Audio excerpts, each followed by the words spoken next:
Ek moet vir julle sê, dit is nou 'n geweldige goeie gevoel om hierdie saal vanoggend so vol mense te kan sien. So ek wil vir elke een van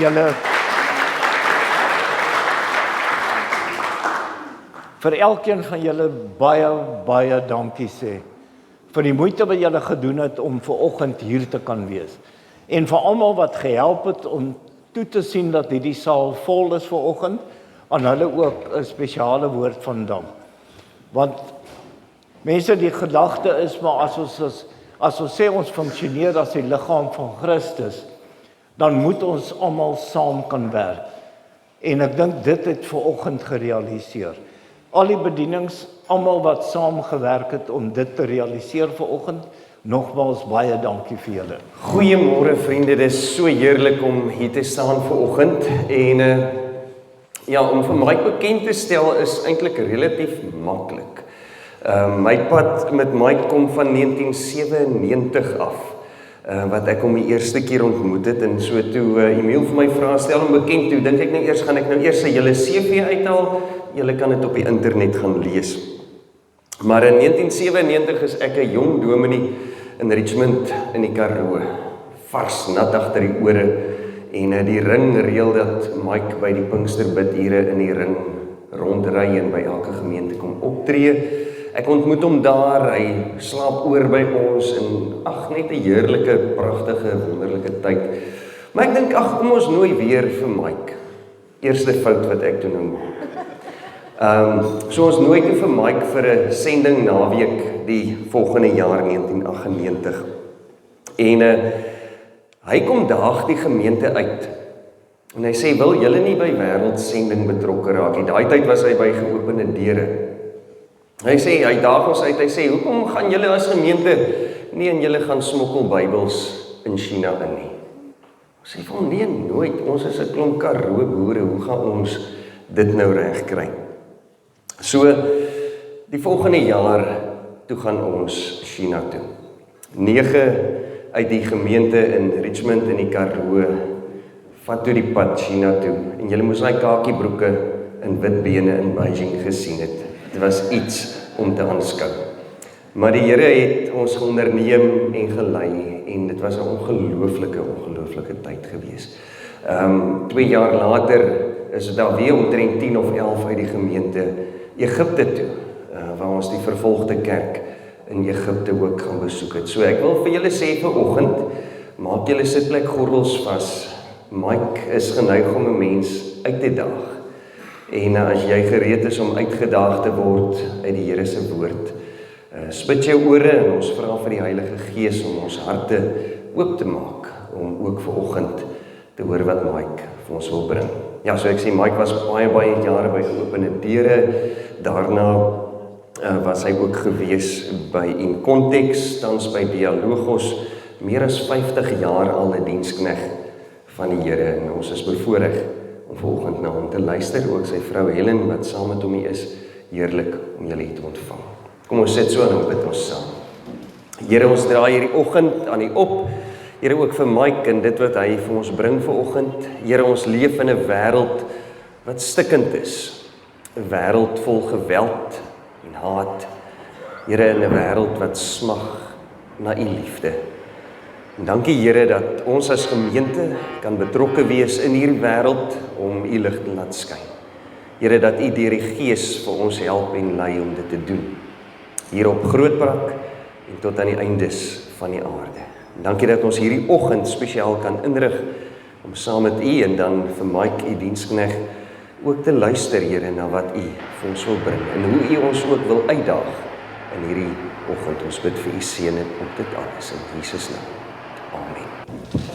Nou sê Leon, Anet, baie dankie. Ja, ek onthou daai tye so goed. Die groepie het meer as 'n ton Bybels in China aangesmokkel. Net in daai tyd. Ja. Ek onthou vir oom Sylie so goed. Die engel in kakie klere, ek onthou hom so goed. Ek onthou oom Sylie uit Richmond uit. Ek dink hy het meer mense op die vliegtuig gesien dan wat hy sy hele lewe gesien het op daai stadium, want hy het met skape geboer en dit was net skape. So ja, vriende, ek wil regtig vanoggend vir sê uit my hart uit, dankie dat jy hier is. Dis my so 'n ontsaglike blessing.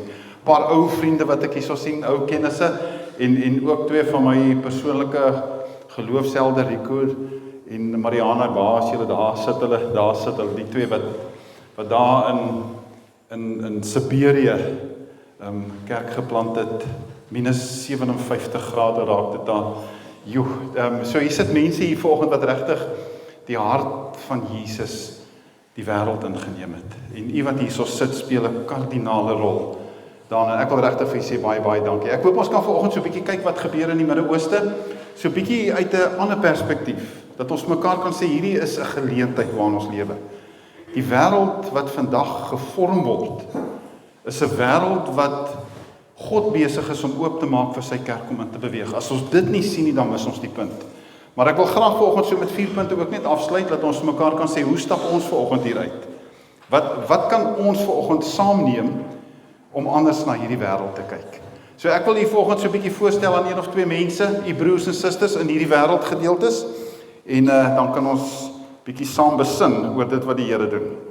So vriende, 'n seisoen van konflik.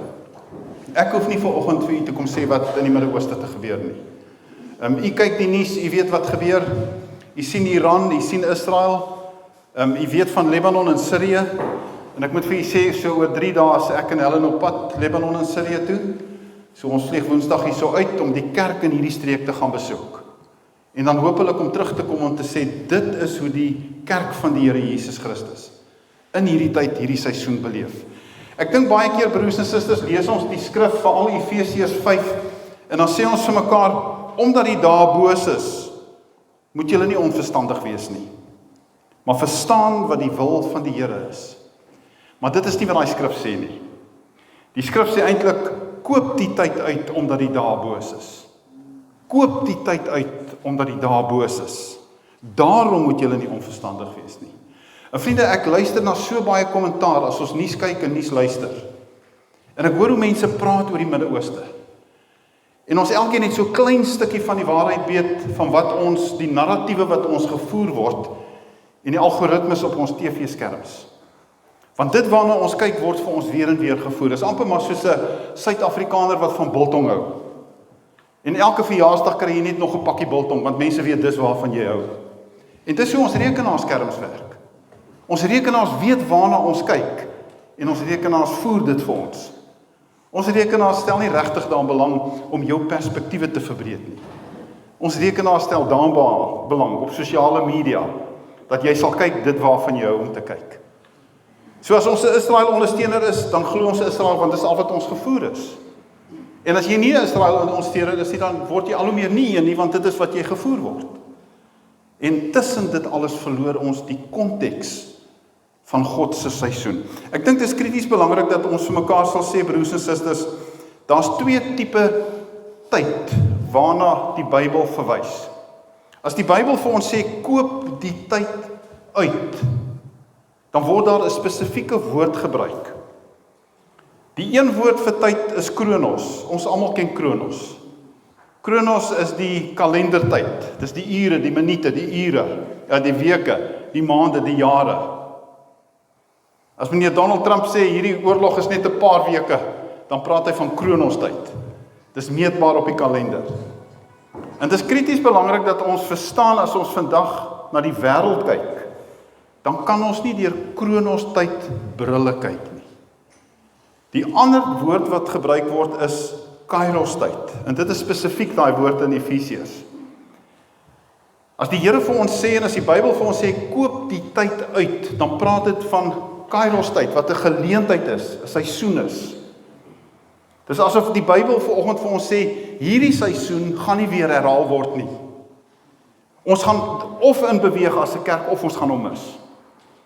Ek dink COVID-19 was 'n kairostyd wat die kerk gemis het.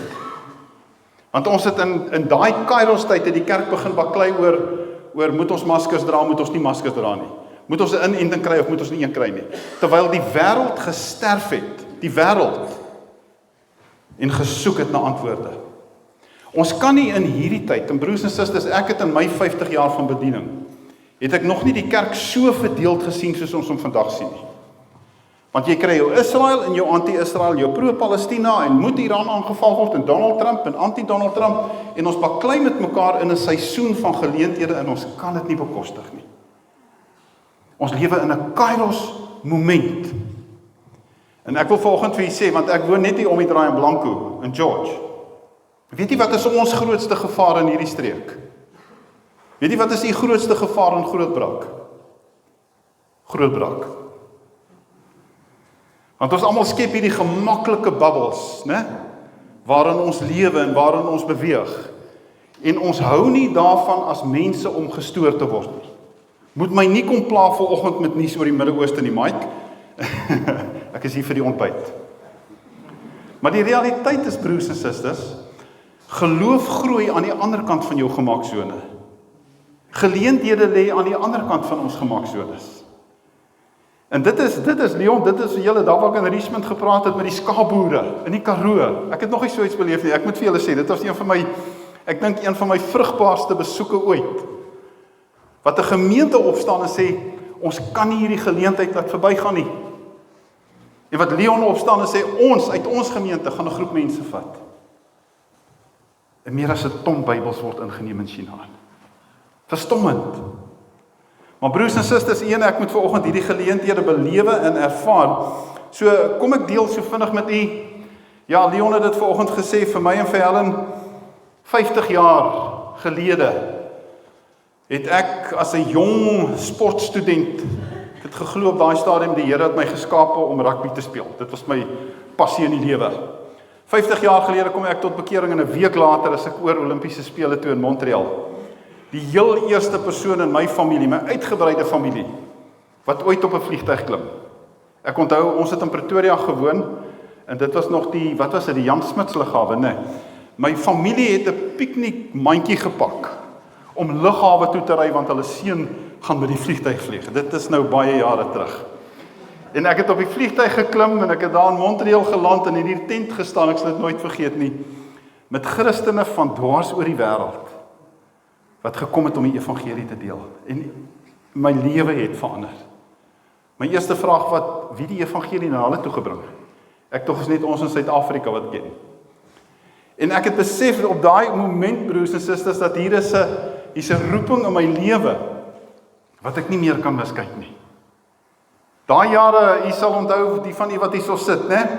Dit was kommuniste, dit was die rooi gevaar, onthou u? Dit was Rusland gewees. Dit was die fokuspunt van die wêreld. Broers en susters, daai wêreld bestaan nie meer nie. Ek wil vanoggend vir sê, van die van u wat nou dieselfde ouderdom as ek is, daai wêreld bestaan nie meer nie. Die stryd is nie meer, daar is nie 'n God nie, die stryd is nou, daar is net een God. Ons is lankal verby die hele kommunistiese wêreld en era. Ou broer Andrew het altyd gesê, kommunisme is dood. Hy's nog nie begrawe nie, maar hy's dood. Ons lewe in 'n ander era. Die Koue Oorlog is verby. Die knelpunte in die wêreld vandag is besig om 'n geesteswêreld oop te maak, broers en susters, wat ek in 50 jaar nie gedink het ek sal sien nie. As iemand vir my gesê het die Midde-Ooste gaan vandag so lyk, as iemand vir my gesê het 50 jaar van vandag, gaan jy in die Bekaa-vallei in Libanon instap onder Sirius en hulle gaan hulle tente vir jou oopmaak. So ek verseker, ek glo dit nie. Die evangelie is vandag in soekende harte in die Midde-Ooste vrugbaar soos ons in ons generasie nog nie gesien het nie. Die mooiste mense woon in Gaza. Die mooiste mense woon in Iran. Ek het hulle ontmoet. Gasvry, liefdevol. Die mense van Libanon, die Sirius. En dis hoekom ons teruggaan. Mense sê dit is gevaarlik. Hoekom voeter julle so intoe? Want ek is lief vir die mense. Broers en susters, hierdie is 'n Kairos moment in die geskiedenis. Ons kan dit nie mis nie. So die frontlinies van geleenthede vandag, waar die Here besig is om harte oop te maak vir die evangelie. Kom ek deel vinnig met u een of twee vanoggend. Kyk saam met my. Eerstens kyk ons vinnig na Sirië.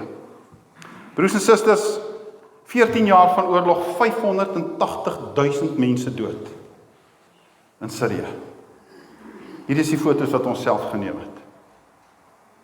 In hierdie oorlog van 14 jaar, broers en susters, 13,7 miljoen mense ontwortel. 13,7 miljoen mense. Wat net vat wat hulle kan en hardloop. En ek wil vir julle sê, as daai bomme val, en ons was daar wanneer die bomme geval het, dan gebeur daar iets in jou hart, wat jy nie regtig kan oor praat of beskryf nie. 13,7 miljoen mense. Hierdie videoetjie het ons geneem, toe ons verlede jaar November daar was, en ons was op pad van Damascus, ou Damascus na Jaramana, 'n voorstad in Damascus, en dan ry jy so deur die strate. En dis hoe Damascus vandag lyk, 'n gedeelte van Damascus. Dan ry ons Jaramana toe en partykeer sit jy net in huil, want jy het nie regtig woorde om te beskryf wat jy sien en wat in jou hart omgaan nie. Want jy weet, in daai geboue lê mense, is mense begrawe. Die dooies kan ons tel, maar die geboue kan jy nie tel nie. En so ry jy, broers en susters, en dan is ons op pad na 'n kerk toe, en ons is op pad na die kerk, die Alliance Kerk, in Jaramana in Damascus. En dan kom jy by hierdie kerk, en dan besef jy, in hierdie kerk het die Here 'n lighuis kom plant. 'n Lighuis wat mense aantrek. There's a beauty wat ek nie kan beskryf nie. En daai skoonheid trek mense aan. En dan ontmoet ons vir pastoor Tala, pastoor daar aan die regterkant. Hy is een van die predikante daar by die Alliance Kerk. En dan begin hy met ons verdeel wat die Here in hierdie seisoen, in hierdie Kairos moment in Sirië doen. Hy deel met ons van Suwaida. Ek wonder of u kan onthou Maart verlede jaar. 800 mense dood in 'n week. As jy die dinamika van Sirië verstaan, dan verstaan jy Bashar al-Assad, die voormalige president, was 'n Shia moslim, en die meerderheid van mense is Sunni moslems. En hy het die Sunnis onderdruk, sodat hy in beheer kon bly. En toe hy verwyder is deur die HTS rebelle, het die Sunnis in opstand gekom. En hulle het na areas toe beweeg, en Suwaida was een van hulle, waar die Sunnis onderdruk is. En van die manne daarso het net met masjiengewere deure oopgeskop en begin doodmaak. En binne 1 week 800 mense dood. Die mense het soos massas uit Suwaida uitgevlug. Pastoor Tala sê vir ons, when we heard about the massacre, we moved in. Amper soos brandweermanne. As 'n huis brand en almal hardloop uit, dan beweeg hulle in. En hulle het onmiddellik 20 evangeliste Suwaida toe gestuur, te midde van die slagting. En daai 20 evangeliste het 9 huiskerke geplant die afgelope jaar. En hulle is tans besig om 20 predikante op te lei om in daai area aan te gaan. Want broers en susters, as dinge rondom jou verkrummel en iemand kom met 'n boodskap van vastigheid en geloof, dan het jy iets om aan vas te hou. En die mense van hierdie streek, met die oorlog en die bomme en die skietery en die slagtings, soek na iets. En kan ek vanoggend vir julle sê, broers en susters, as ons kyk na die oorlog tussen Israel en Gaza, dan is daar net een antwoord vandag, ongeag van watter kant van die heining jy staan. Daar's net een antwoord.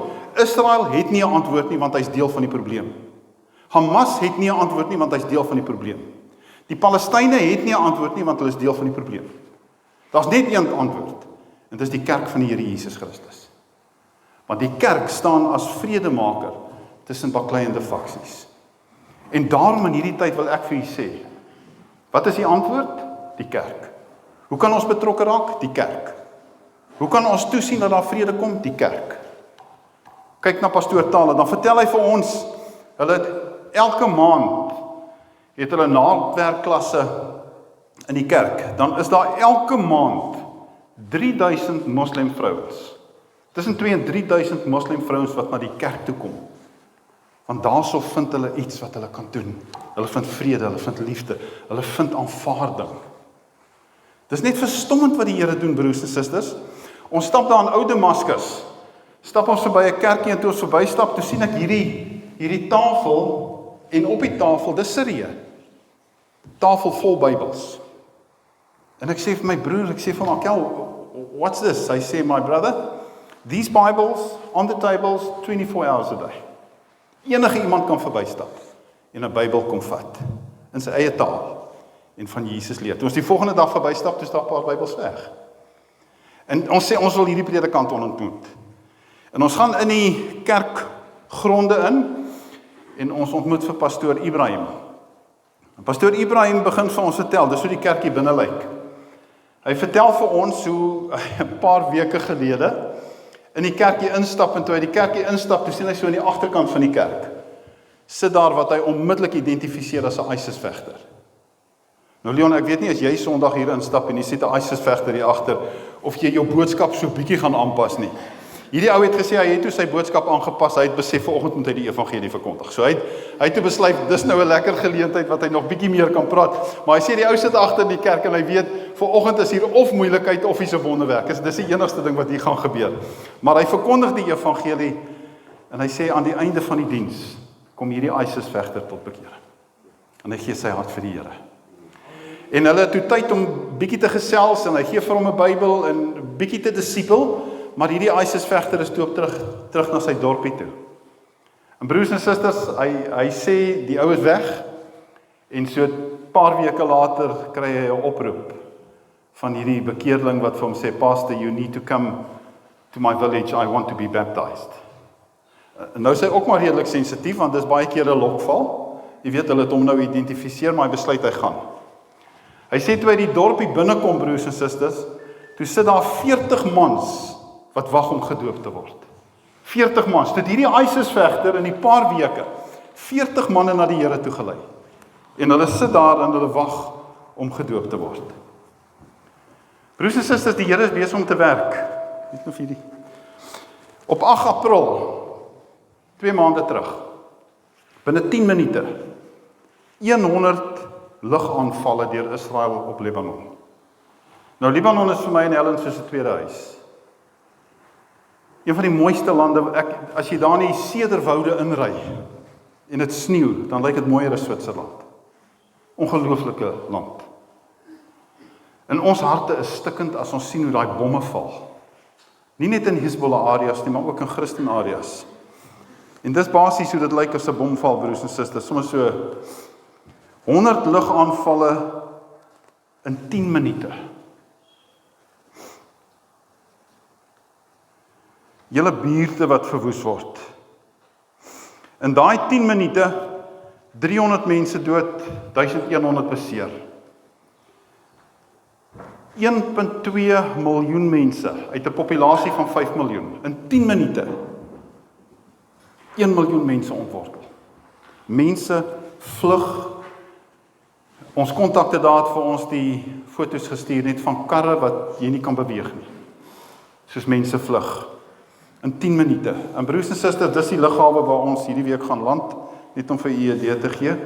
So dis waar ons hierdie Dinsdag na toe vlieg.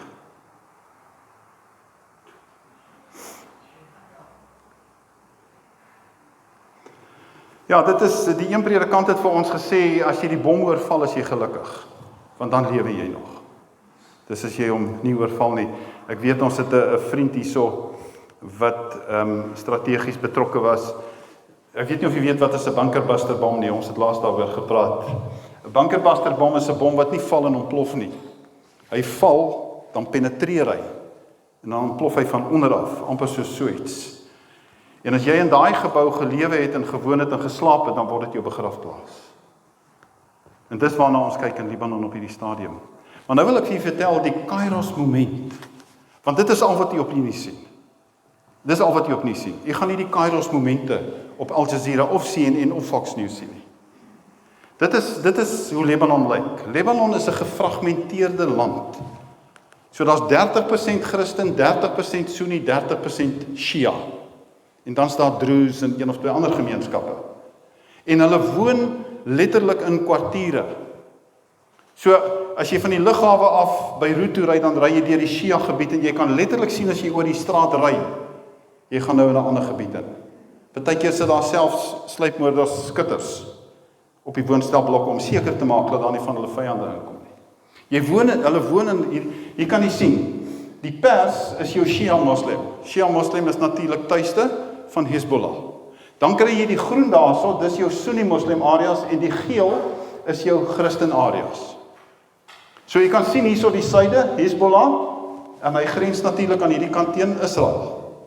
So dis waar al die bomme en missiele heen en weer vlieg. Maar nou sit jy met hierdie dilemma. Israel se issue is met Hezbollah, met Shia Moslems. So hulle skiet hierdie area uit mekaar uit, en dan vlug daai mense, en waartoe vlug hulle?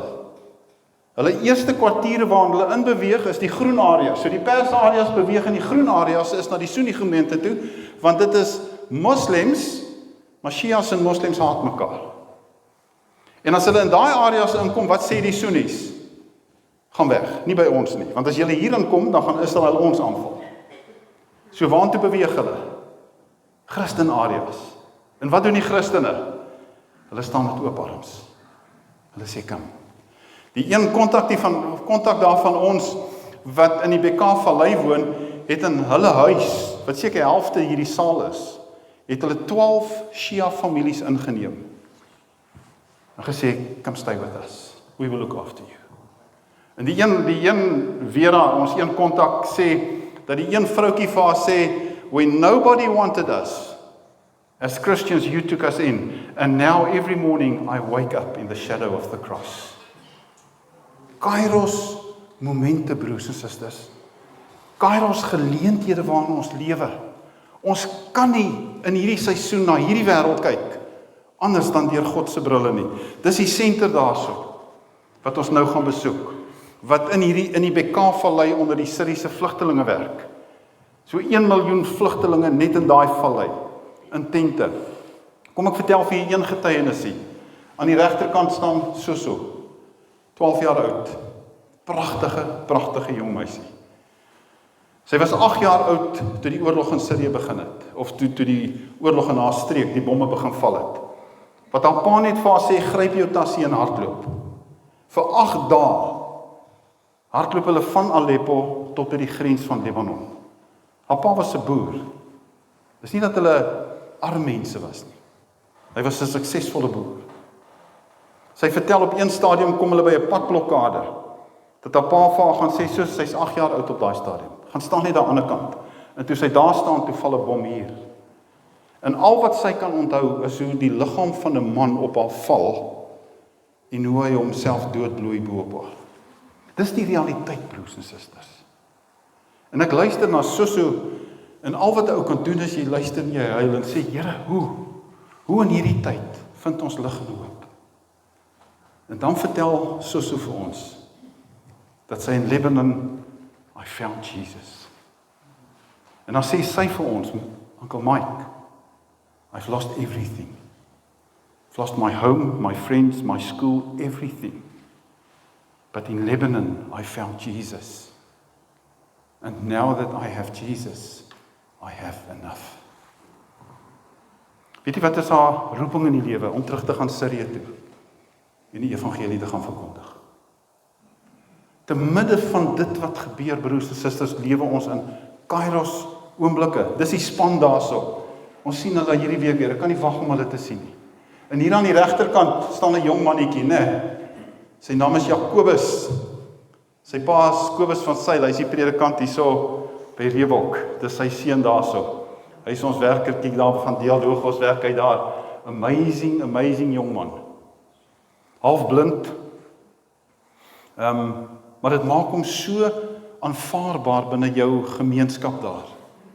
Want hulle weet, hy kom nie in as hy die vol bravade nie, hy kom in as 'n gebrokene om onder die gebrokenes te werk. Dit is ons werkertjie daar, Vera. Ek wil tog vir u noem van Vera. En dis Dr. Chris van Walvis Bay. Ons het 'n mediese span Sirië toegeneem. En toe ons daarso in Libanon kom waar hulle toe bedien het Vera as die hoof van die senter daar, het hy gesien sy loop so half krippel. Maar sy kla nie en sy sê nie. En toe op 'n stadium sê Dr. Chris vir haar, Vera, kom bietjie hier sodat ek net na jou been kan kyk. Sy sê nou I'm fine. Sy sê nee, kom. Hy sê vir ons toe hy na haar voet kyk, toe kon hy sy vuis in die wond onder na voet indruk. En hy sê vir haar, jy moet so vinnig as moontlik mediese hulp kry. Sy sê, daar's niks in Libanon nie. Hy sê, dan bring ons jou Walvisbaai toe. Vlieg haar Walvisbaai toe, werk aan die voet, opereer, stuur haar terug, maar dinge verswak tot so 'n mate, dat hulle die been moet amputeer.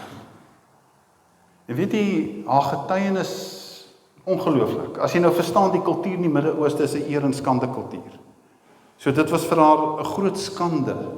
Haar verloofde het self die verloving afgebreek en gesê, as jou been af is, gaan ons kinders se been op 10 en al wees.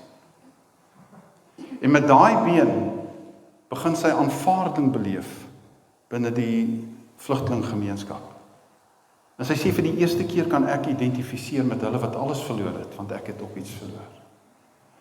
Sy is op die oomblik in 'n groot behoefte om weer 'n operasie te kry. Sy het 'n prostete op die oomblik, maar dit pas nie lekker nie en ons moet haar weer uitbring. So ek hoop miskien eendag, Leon, bring ek hulle gaan nog hier na julle gemeente toe, dat julle haar kan ontmoet. Wat 'n amazing mens. Maar ek wil vanoggend afsluit met hierdie gedagte, broers en susters. Die kerk bestaan vir 'n tyd soos nou. Ons moet in hierdie seisoen die tyd uitkoop. So ek wil hier agterlaat met 4 gedagtes. Eerstens, as ons na hierdie wêreld kyk, broers en susters, moet ons deur die brille van verlossing kyk. Ons kan nie vandag na Iran, Amerika, Israel, Libanon, Sirië kyk deur politieke brille nie, want ons gaan heeltemal die punt mis. Ons moet kyk deur brille van verlossings, want die seun van die mens het gekom om te soek en te red die wat verlore was. En daai einste dokter Chris, as ek vir sy storie kan vertel, daai einste dokter Chris, mediese dokter van Walvisbaai, saam in Libanon, en toe ons die een dag daarso in die kliniek sit en hy kyk na die pasiënte, toe kom iemand in en sê, die hoof van die een kamp wil jou môre kom sien. Hy het blykbaar kanker en hy wil weet jy moet hom ondersoek. Maar net om jou voor te berei, hy slaan sy vrou en hy slaan sy kinders. En Chris sê, daar's min dinge wat hom so kwaad maak. Hy wil sommer klaar vir hierdie ou sê, man, vat jou kanker en gaan dood. Jy weet, hy's ongekrap as 'n dokter. Maar nou weet hy moet die ou die volgende dag sien, hy weet dis 'n Kairos moment, hy weet dis 'n geleentheid. Toe ons die volgende dag by die sentrum aankom, toe staan dokter Chris daar met sulke neongroen brille. En ek sê vir hom, Chris, weet jy hoe lyk jy met daai brille op? Hy sê, my broer, daar's 'n spesifieke rede. Ek weet as ek na pasiënte moet kyk waarvan ek nie hou nie, dan sit ek hierdie brille op. Want dan herinner dit my dat ek deur die lense van God moet kyk na daai pasiënt. Want daai pasiënt is geskape in die beeld van God. En ek moet deur verlossingsbrille kyk na die waarna ek kyk. So my uitdaging vir u is, ek weet nie of die apteke hierso neongroen brille verkoop nie, maar as jy weer televisie kyk en nou Julius Malema kom uit, dan sit jy vir u daai helder groen brille op. Dan sê jy vir jouself, ek sal nou, ek weet ek vat dit nou 'n bietjie ver. Tweedens, broers en susters, met harte van was. Met harte van was. Ek wil een van die kragtigste encounters wat ek gehad het, was in Egipte gewees met my tweelingbroer daar, Makti Saber. En ons het so rondgeloop daar in een van die komplekse, en ek het vir hom gesê, Makti, jy's 'n Egiptenaar, jy moet vir my iets verduidelik. Eksodus 4 sê dat God het die hart van Farao verhard, en toe oordeel hy Farao vir 'n harde hart. Ek sê vir my ou broer, jy moet hierdie ding vir my verduidelik. Eksodus 4 sê, God het die hart van Farao verhard, en toe oordeel hy Farao vir 'n harde hart. Daai ding maak nie vir my sin nie. Dit klink nie vir my soos 'n regverdige God nie. As God my hart kom verhard en hy oordeel my daarvoor, is dit mos nie my skuld nie. Ek sê vir jy sê Egiptenaar, Farao was 'n Egiptenaar, verduidelik dit vir my. En nou maak dit gelag, hy het vir my gesê, my brother, you want everything theologically. Let me explain it to you this way. En hy vat 'n bakkie klei en hy vat 'n bakkie was. En hy sit dit in die son. En hy sê, my broer, dit gaan dieselfde sonstraal wees wat die klei hard maak en die was gaan smelt. Dit het nie gegaan oor God wat sy hart hard gemaak het nie. Dit was die inhoud van sy hart wat hard geword het toe God met hom praat. Maak sin? En ek dink, broers en susters, Ons kyk baie keer na die Midde-Ooste en ons harte word hard. Nie oor wat daar gebeur nie, maar die inhoud van ons hart. Ek gaan weer sy naam gebruik. Ons kyk na Julius Malema en iets in my hart word hard. Niks met hom te doen nie, is die inhoud van my hart. En broers en susters, in hierdie seisoen waarin ons lewe, as ons nie harte van was het nie, kan ons vergeet as kerk om 'n impak te maak. As ons kyk na ons eie regering, as ons kyk na die wêreld of Israel of Palestina of Gaza of Iran, en ons harte word hard, lê die inhoud van die hart die probleem. En dan derdens, broers en susters, met voete van vrede. Jesaja sê, hoe lieflik op die berge is die voete van hom wat vrede bring. En broers en susters, ek luister na Christene wat praat. En ek hoor Christene praat oorlog, maar soek vrede. Hoor my hart vanoggend. Ja, maar daai land het 'n reg om homself te verdedig. Dis oorlog praat. Ja, maar kyk hierdie ouens, hoe is hulle geokkupeer? Dis oorlog praat. As Christen vanoggend, hoor my hart broers en susters, as jy kant kies, gee jy jou reg op om 'n vredemaker te wees. Die oomblik as jy kant kies, as daar 'n egpaar na jou toe kom en sê ons het huweliksprobleme en jy sê ja, ek gaan sien of ons julle kan rekonsilieer, maar jou vrou is reg. Jy het jou rol opgegee as vredemaker. In hierdie seisoen waarin ons lewe, broers en susters, is daar 'n wêreldbehoefte aan mense wat vrede sal praat, vrede sal leef en vrede sal najag. Ons kan nie deel van die probleem wees in hierdie tyd as 'n kerk nie. Ons is hier geplant op aarde as ligdraers, sodat mense die Here sal sien. En dan laastens, met hande wat versamel. Ek hou van hierdie skrif. Ons ken almal die eerste gedeelte, hy wat nie met my is nie, is teen my, sê Jesus. Maar dit is nie die volle skrif nie. Hy wat nie saam met my versamel nie, verstrooi. In die koninkryk van God, broers en susters, is daar nie plek vir draadsitters nie. Ons versamel of ons verstrooi. En die Here weet in hierdie seisoen waarin ons lewe. Ek kan vanoggend vir u sê, want ek staan daar oor 'n week. Die oes is ryp. Die oes is ryp. En die arbeiders is min. En ek is nie 'n boer nie, maar ek weet een ding, broers en susters. As daai lande wit staan van die graan, dan mors die boer nie tyd nie. En hy kry hulp en hy beweeg in. Want 'n oes wag nie vir die boer nie. As die boer nie inbeweeg nie, dan vrot die oes. Broers en susters, dis die seisoen waarin ons lewe. Ek wil regtig hê u moet vanoggend hier uitstap met 'n ongelooflike boodskap in die hart van hoop. Om te weet in hierdie Kairos moment is die Here besig om sy kerk te bou. In hierdie Kairos tyd, alles wat ons op die nuus sien is realiteit. Maar daar is ook 'n geestelike dimensie dat God is steeds in beheer. En hoe sleg dit is, kan ons altyd weet. Die Engelse praat van it's either a darkness of the tomb or a darkness of the womb. Dis of die graf of dis 'n tyd van geboorte. En in hierdie seisoen, broers en susters, het u en ek hierdie wonderlike hoop dat God bou sy kerk en die magte van hel sal nie daarteen te staan kom nie. Ons lewe in 'n amazing seisoen en in daai seisoen het u vanoggend die geleentheid om hierdie lekker ontbyt te geniet. Om te sê dankie Here vir dit wat ons in Grootbrak het en kan geniet. Dankie vir die vryheid wat ons in hierdie land het. Dankie vir alles wat ons het as 'n gemeenskap om vrylik môre te kan kerk toe kom. Maar ek gaan hierdie as vanselfsprekend aanneem en net vir myself hou nie.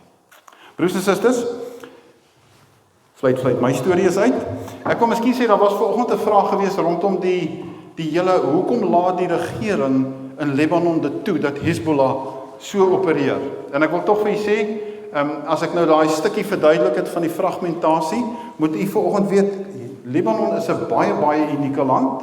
Volgens die konstitusie, ek weet nie of u dit geweet het nie, moet Libanon se president altyd 'n Christen wees. So Libanon is jou enigste land in die moslimwêreld wat 'n Christen president het. En dit moet so bly konstitusioneel. Tweedens, moet die eerste minister altyd 'n Sunni moslim wees en die Speaker of the House moet 'n Shia moslim wees. So jy sit met hierdie dinamika dat binne jou regering sit jy met 3 faksies wat mekaar opponeer. So ons sê altyd vir mense moet tog net nie, demokrasie werk nie in die Midde-Ooste nie.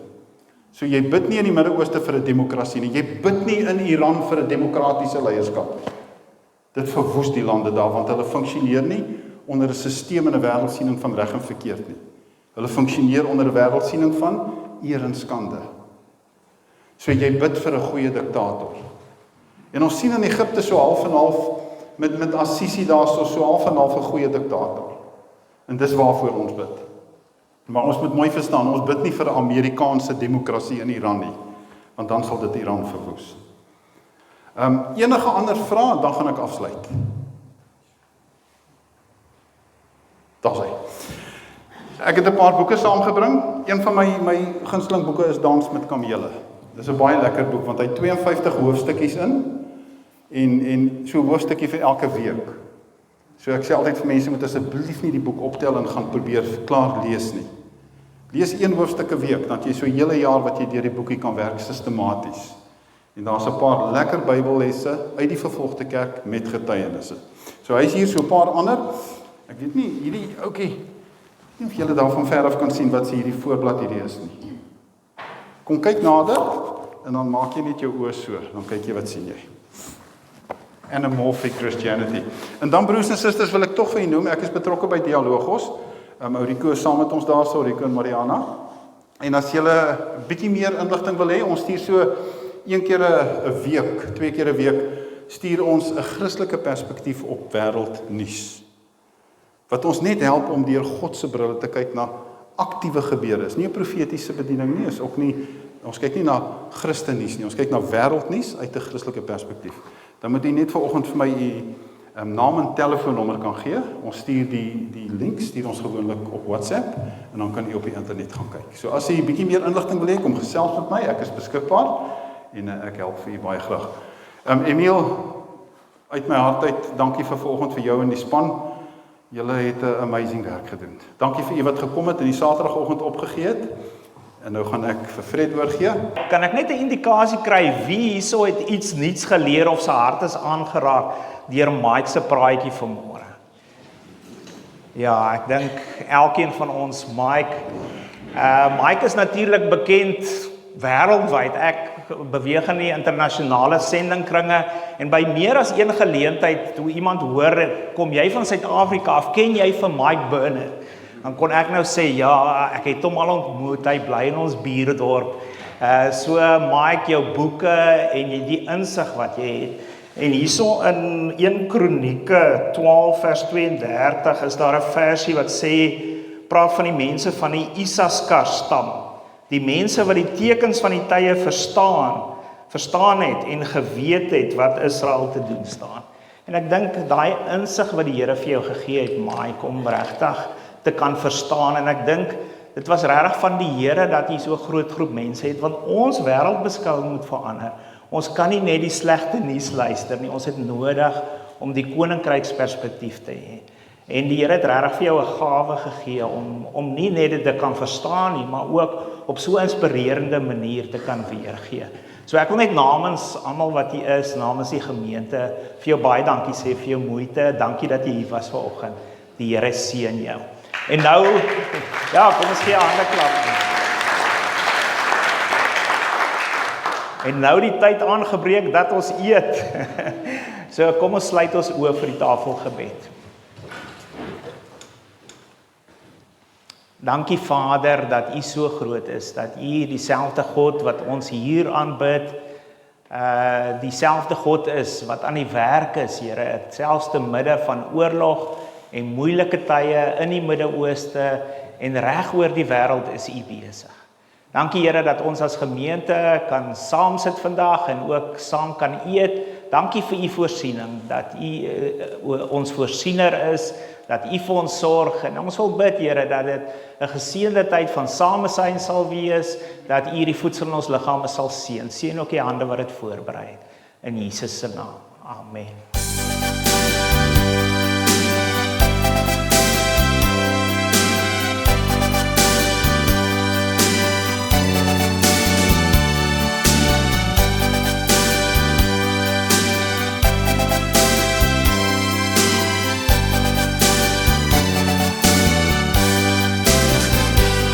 Is jy bereid om te gaan, te vertel wat jy weet, wat jy ken, nie verstaan, wat jy glo.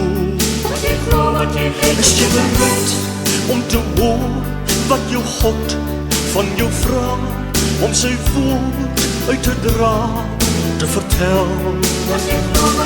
Is jy bereid om te volg waar die Gees jou ook lei, met jou lewe, jou alles te gaan? Gaan dan in die wêreld en verkondig net die woord, vertel aan die mensdom om te glo. Gaan dan in die wêreld en verkondig net die woord, vertel aan die mensdom om te glo. Is jy bereid om die krag van die Gees te ontvang, te getuig van verlossing van bo? Gaan dan in die wêreld en verkondig